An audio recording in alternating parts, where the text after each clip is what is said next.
Selamat tahun baru wanita Deborah yang dicintai Tuhan. Selamat memasuki tahun 2023. Bersyukur kepada Tuhan buat segala kebaikannya. Mari kita mau berdoa lebih dahulu sebelum kita mendengarkan firman Tuhan. Bapa di dalam surga, terima kasih kalau kami boleh memasuki tahun yang baru. Tahun yang penuh dengan kebaikan-kebaikan Tuhan. Bapa, sebentar kami akan mendengar firman Tuhan. Urapi hamba-Mu, urapi kami semua. Supaya firman Tuhan menjadi pegangan memasuki tahun 2023 ini. Dalam nama Yesus kami berdoa. Haleluya. Amin. Haleluya. Puji Tuhan. Kalau kita bisa memasuki tahun 2023, itu semua karena anugerah Tuhan. Amin. Ibu-ibu yang dicintai oleh Tuhan, bisa melewati 2022, bisa melewati masa-masa pandemi, bisa melewati mungkin masalah-masalah, pergumulan-pergumulan dalam hidup ini. Dan kalau kita masih ada sampai hari ini, itu semua kemurahan Tuhan. Tema firman Tuhan pada hari ini saya beri tema Ebenezer. Satu kata yang sering kali kita sudah dengar, bahkan pujiannya sangat indah kata-katanya. Kalau aku ada sampai hari ini, itu semua karena berkat Tuhan. Ebenezer. Mari kita sama-sama belajar. Kisah Ebenezer ini terjadi di dalam 1 Samuel pasal 7 ayat yang ke-12. Kemudian Samuel mengambil sebuah batu dan mendirikannya antara Mispa dan Yesana. Ia menamainya Ebenezer. Katanya, sampai di sini Tuhan menolong kita. Kata Eben berarti adalah batu. Dan kata Hezer artinya penolong. Jadi Ebenezer, Tuhan sang penolong. Sampai di sini Tuhan sudah menolong. Dan ini juga yang harus kita kumandangkan. Ebenezer, sampai di awal tahun baru Tuhan sudah menolong. Amin. Kita bersyukur kepada Tuhan. Mengawali tahun ini, aduh terima kasih Tuhan. Kalau aku ada, semua karena anugerah dan kasih karunia Tuhan. Setiap detik, nafas kehidupan kita, setiap langkah kehidupan kita itu semua karena anugerah Tuhan.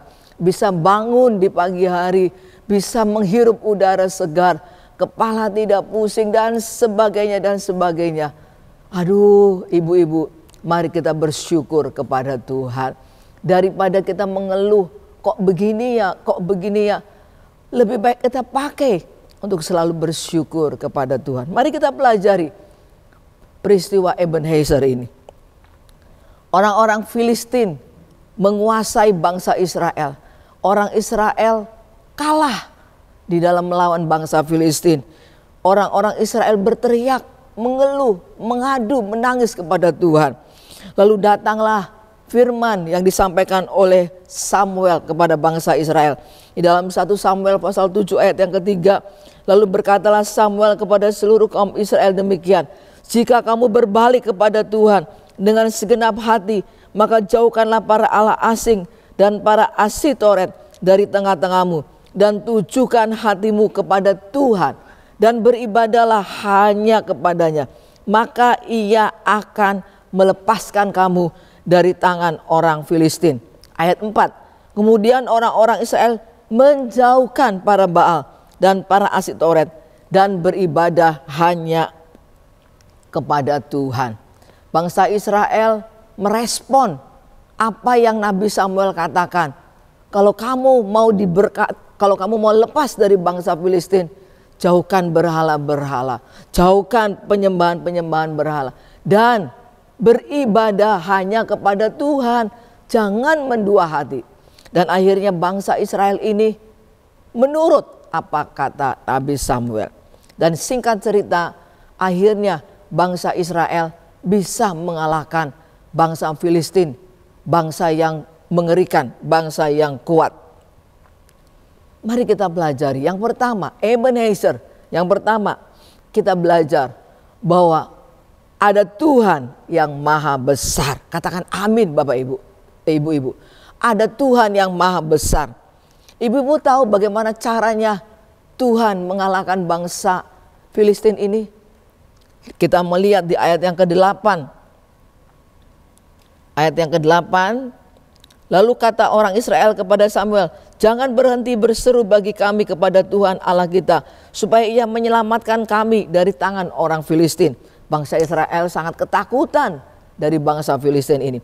Lalu ayat 10, disinilah kuncinya. Sedang Samuel mempersembahkan korban bakaran itu, majulah orang Filistin berperang melawan orang Israel. Tetapi pada hari itu Tuhan mengguntur dengan bunyi yang hebat ke atas orang Filistin dan mengacaukan mereka sehingga mereka terpukul kalah oleh orang Israel. Jadi kumpulan bangsa Filistin itu ketika mau menyerang orang Israel, Tuhan caranya mengguntur dengan bunyi yang hebat ke atas orang Filistin. Dengan suara yang keras, dengan bunyi guntur yang keras, bangsa Filistin akhirnya kacau, akhirnya ketakutan sendiri dan mereka lari. Akhirnya bangsa Israel menang. Cara Tuhan itu luar biasa, seringkali tidak masuk akal. Tuhan hanya mengguntur dengan suara yang keras, dengan bunyi yang hebat ke atas orang Filistin.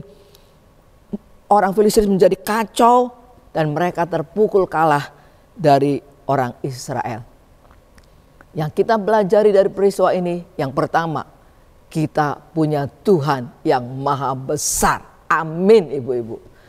Jangan takut di tahun 2023 ini kita masuki bukan dengan kekuatan kita, bukan dengan deposito kita berapa jumlahnya, bukan dengan skill keahlian kita. Oh, aku manajer, aku hebat pemasaranku, aku ahli di bidang A, B, C. Tidak. Kita masuki tahun 2023 ini bersama dengan Tuhan yang maha besar. Sehingga kita tidak ragu, tidak takut. Tuhan dengan caranya yang luar biasa. Tuhan dengan segala macam jenis pertolongannya yang seringkali tidak masuk akal. Sehingga Ebenezer setiap kali mereka melihat batu yang menjadi peringatan. Setiap kali melihat batu, oh kalau dulu Tuhan sudah menolong, maka sampai hari ini pun pasti Tuhan menolong. Ebenezer, Samuel ingin mengingatkan, jangan lupa dulu pernah ditolong oleh Tuhan. Karena manusia seringkali lupa, manusia seringkali tidak ingat kebaikan-kebaikan yang Tuhan sudah lakukan. Tapi Nabi Samuel ingin mengatakan, Ebenezer, setiap kali melihat batu peringatan, ingat loh, kita pernah ditolong oleh Tuhan, lepas dari bangsa Filistin. Ibu-ibu yang dikasih oleh Tuhan, ingat, Ebenezer, ingat kita punya Tuhan yang maha besar, yang maha kuasa. Apa sih yang tidak bisa Tuhan lakukan? Apa sih yang persoalan yang begitu besar sehingga kita berkata, nggak mungkin kalau yang ini. Nggak mungkin anakku bisa bertobat. Nggak mungkin suamiku bisa lepas dari wanita lain. Nggak mungkin usahaku bisa dipulihkan. Nggak mungkin sakitku sembuh. Tidak, ibu-ibu. Masuki tahun 2023 dengan satu iman. Yes, aku punya Tuhan yang maha besar. Kalau dulu aku ditolong Tuhan. Kalau dulu aku pernah disembuhkan. Kalau dulu aku pernah dipulihkan. Kalau dulu aku pernah diperdamaikan. Kalau dulu aku pernah diselamatkan dari hampir kecelakaan. Pasti di tahun yang baru ini pun juga Tuhan tidak pernah meninggalkanku. Yang pertama, kita punya Tuhan yang maha besar. Ebenezer, kita punya Tuhan yang maha besar. Yang kedua ada bukti pemeliharaan Tuhan. Dalam 1 Samuel pasal 7 ayat yang ke-13 bagian yang B, 1 Samuel 7:13 bagian B, tangan Tuhan melawan orang Filistin seumur hidup Samuel. Tangan Tuhan melawan orang Filistin seumur hidup Samuel. Ibu-ibu, yang kedua ada pemeliharaan Tuhan. Ada tangan Tuhan yang menyertai, yang memelihara hidup bangsa Israel. Yang menjadi gambaran bahwa kita memasuki tahun 2023 juga ada tangan Tuhan yang senantiasa menyertai kehidupan kita. Artinya apa yang kedua? Yang kedua adanya pemeliharaan Tuhan. Amin ibu-ibu, adanya pemeliharaan Tuhan. Perjalanan bangsa Israel keluar dari tanah Mesir itu menjadi gambaran perjalanan anak-anak Tuhan yang ada sampai hari ini. Kita melihat di dalam Keluaran pasal 13 ayat 21. Keluaran 13 ayat 21. Tuhan berjalan di depan mereka pada siang hari dalam tiang awan untuk menuntun mereka di jalan, dan pada waktu malam dalam tiang api untuk menerangi mereka sehingga mereka dapat berjalan siang dan malam. Yang pertama dalam pemeliharaan Tuhan ketika bangsa Israel keluar dari tanah Mesir di padang gurun kurang lebih 40 tahun. Mereka tuh nggak minta. Mereka tuh nggak minta tiang awan, tiang api, nggak minta. Tapi Bapa, sebagai Bapa dia sudah tahu apa yang dibutuhkan umat Israel pada waktu itu. Bapa tahu pada siang hari pasti panas luar biasa. Maka Bapa beri tiang awan. Pada malam hari pasti dingin setengah mati. Maka Bapa memberi tiang api. Ibu-ibu yang dikasih oleh Tuhan, pemeliharaan Tuhan ada pada umat Israel. Satu contoh lagi di dalam Ulangan 29 ayat 5. 40 tahun lamanya aku memimpin kamu berjalan melalui padang gurun. Pakaianmu tidak menjadi rusak di tubuhmu dan kasutmu tidak menjadi rusak di kakimu.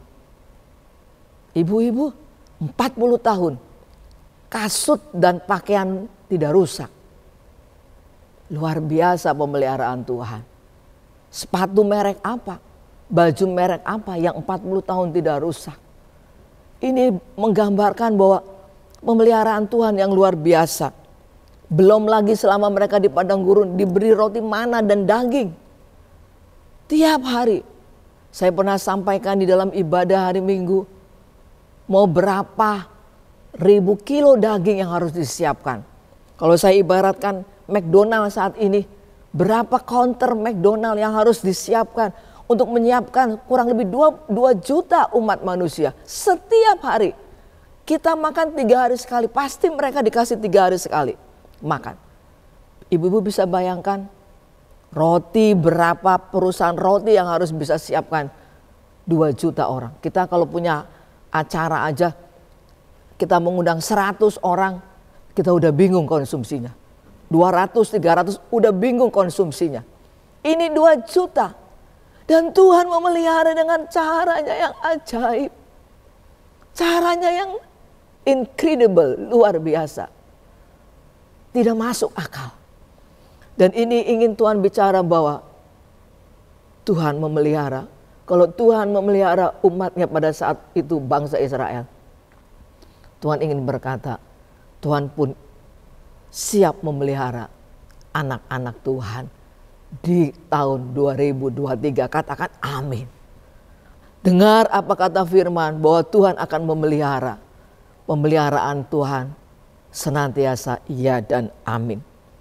Jadi ibu-ibu yang dikasihi Tuhan, masuki tahun 2023 bersama dengan kemantapan ada pemeliharaan Tuhan. Aku dipelihara oleh Tuhan, aku disertai oleh Tuhan, aku dijaga, dilindungi. Ada Tuhan yang selalu memelihara hidup kita. Jangan takut ibu-ibu, bersama-sama kita menghadapi tahun 2023 ada pemeliharaan Tuhan. Yang terakhir Ebenezer. Yang terakhir Ebenezer, saya ingin mengingatkan kepada kita. Poin yang ketiga, Yesus dulu, yang lain nanti. Yesus dulu, yang lain nanti. 2023, mari kita fokus hanya kepada Tuhan. Mari kita memberikan God's first, Tuhan yang utama. Mari kita punya canang dalam hati kita, only Jesus, hanya Yesus. Atau kita mau berkata all about Jesus, semua tentang Tuhan. Mari kerahkan dalam hidup kita, keluarga kita, pelayanan kita, studi kita, pergaulan kita, apa saja. Canangkan dalam kehidupan kita. Poin yang ketiga, Ebenezer. Yesus dulu, yang lain nanti. Ibadah dulu. jalan-jalan nanti, berdoa dulu, makan pagi nanti. Tuhan nomor satu dalam segala hal. Dan lainnya baru setelah Tuhan. Dalam memilih teman hidup, dalam memilih pekerjaan, dalam berbisnis, dalam melayani Tuhan, dalam mengasihi keluarga dan sebagainya dan sebagainya. Peran dalam hidup kita, Ebenezer, sampai di sini Tuhan menolong. Kalau Tuhan sudah menolong dalam kehidupan kita, mari kita punya prinsip God's first, Yesus dulu yang utama. Seringkali saya melihat ketika saya ada di berlibur, saya melihat antrian panjang, antrian yang sangat panjang. Ternyata ada outlet makanan atau kopi yang baru buka. Mereka rela antri. Mereka rela antri 15 menit, 20 menit. Bahkan ada antrian yang panjang untuk branded merek-merek yang terkenal. Saya sampai geleng-geleng kepala. Itu antrian panjang untuk melihat showroom, toko, tas atau sepatu Nike dan sebagainya. Mau mereka rela antri panjang-panjang untuk sesuatu yang istilahnya tidak kekal ya ibu-ibu. Mereka mau menghabiskan waktu antri, enggak apa-apa antri. Dimsum yang terkenal setengah jam untuk makanan jasmani. Ibu-ibu yang dicintai Tuhan, apa yang kita beri buat Tuhan? Apakah kita sudah memberi hidup kita, waktu kita untuk Tuhan? Dalam doa-doa, dalam saat teduh kita, dalam pelayanan, dalam pengiringan, dalam ibadah kita. God's first, Yesus dulu. Utamakan Tuhan, only Jesus, all about Jesus. Speak, katakan itu selalu. Hanya Tuhan, semua tentang Tuhan. Yesus dulu, yang lain nanti. Coba ibu-ibu, terus gembar-gemborkan kata-kata ini. Yang penting Yesus, utamakan Yesus, dahulukan Yesus, yang lain nanti. Tuhan Yesus memberkati. 3 hal yang kita pelajari Ebenezer, sampai di sini Tuhan menolong. Yang pertama, kita punya Tuhan yang maha besar. Kalau Tuhan sudah menolong bangsa Israel dari Filistin, dengan caranya yang luar biasa, hanya mengguntur Filistin kocar kacir. Tuhan maha kuasa. Yang kedua, adanya pemeliharaan Tuhan. Kalau perjalanan bangsa Israel keluar dari tanah Mesir merupakan gambaran bagaimana pemeliharaan Tuhan yang luar biasa, itu pun akan berlaku. Pemeliharaan Tuhan akan terjadi buat orang-orang yang mengasihi Tuhan, orang-orang yang mencintai Tuhan. Yang ketiga, Yesus dulu, yang lain nanti. Utamakan Tuhan, serukan God's first dalam segala hal. Tuhan Yesus memberkati. Amin. Mari kita berdoa. Bapa, kami berdoa bersyukur Ebenezer, sampai di sini Tuhan sudah menolong. Sampai di sini Tuhan sudah menolong. Kalau Tuhan sudah menolong di masa lalu, Tuhan pun akan menolong di tahun ini dalam nama Yesus. Kami berdoa buat setiap wanita Deborah memasuki tahun yang baru. Biar kami memasukinya bersama dengan Tuhan. Dengan pemeliharaan Tuhan. Mengutamakan Tuhan dalam setiap aspek kehidupan kami ya Tuhan. Diberkatilah keluarga, rumah tangga, kesehatan, hidup rohani, hidup jasmani ibu-ibu wanita Deborah. Pergumulan-pergumulan mereka yang ada yang belum dijawab, biar terus kami memohon, terus kami bersyukur, terus kami bersandar kepadamu ya Tuhan.